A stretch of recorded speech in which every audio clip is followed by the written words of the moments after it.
here with my friend and colleague, Andrew Winston, who is a phenomenal author, as well as thought leader on the topic of sustainability. And glad to be here. And we periodically touch base because we think it's really important to share ideas and experiences and just kind of do a little testing of the waters. That's and right. Particularly on this topic that is just, businesses are really trying to jump in, but don't sometimes quite know where to jump in terms of trying to integrate environment into the aspects of their business and how to do that. Right, yeah, and it's a tough issue, I think, right now, especially because it feels like during these hard times, during a recession, we're sort of coming out of it, and I don't know many companies that are feeling very cash flush quite yet, even though we're sort of recovering.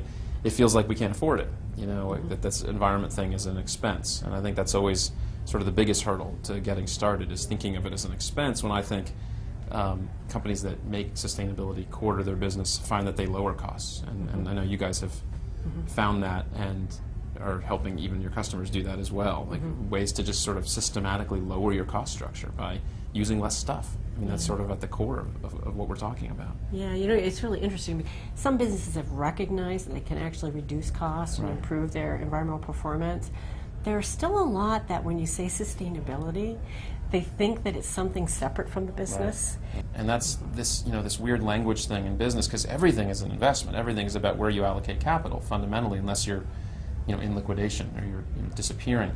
And the question is, are you assigning it to things that have long-term value and not just sort of immediate gratification? But I think what's great about green is that companies can find things to have a very quick payback, quick return on investment, some very short-term things, but also then invest in these longer-term, issues and longer-term innovation at the same time. It's sort of it's a balancing act, like it is with all business strategy.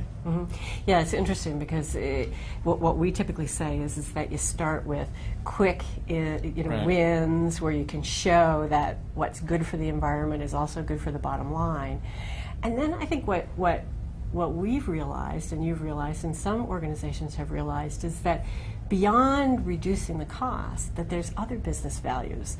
There's the brand value, there's the employee retention, there's attracting the best and the brightest.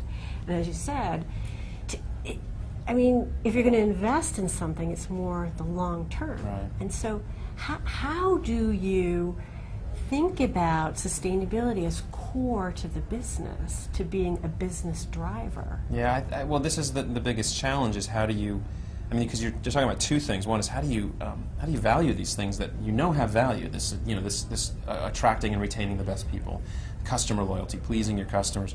It's really hard to put values on that, and people struggle with that for years. So I see companies changing the way they make decisions sometimes and just saying, we know this has a value, we can't put a perfect number on it, so we're going to lower our hurdle rate or make investment decisions differently about these kinds of decisions. But that's sometimes hard culturally, because people say, well, if it's good for the business, it should just compete normally. We shouldn't have to change the way we make decisions. So this is what's so challenging about it, is bringing it into the core means sometimes changing the way we think about things and the way we do things.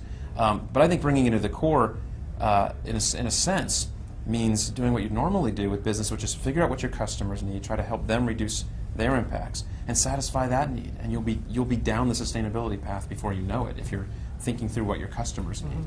Yeah, that's an interesting approach, because typically I think sort of the path that we've been on is looking at our own operations, reducing the cost, reducing the environmental impact, and now we're recognizing that by delivering the products and services that we do, that we can actually help our customers reduce their environmental impact. Right.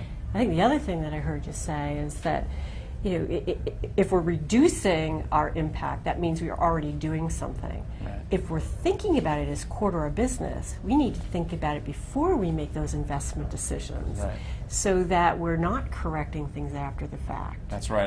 It's definitely a full value chain perspective. This is what it's about, not just what's in your own four walls.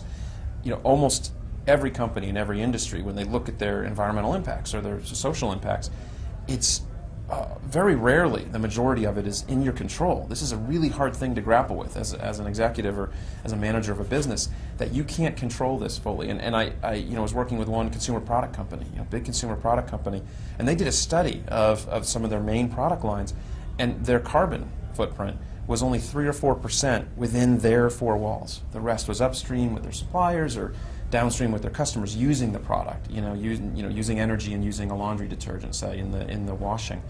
And this is really hard to grapple with, but this is where both the risks and the innovation comes in. Because if the footprint isn't in your control, then you have to innovate and create a different kind of product from cradle to cradle, from cradle to grave, from the way it's designed, where it comes from, to how it's used. And that sort of just passes through your business. And that's a really sort of different way of thinking about what you do. Well, all right, thank you. So Thanks much. for having me. Glad to be here.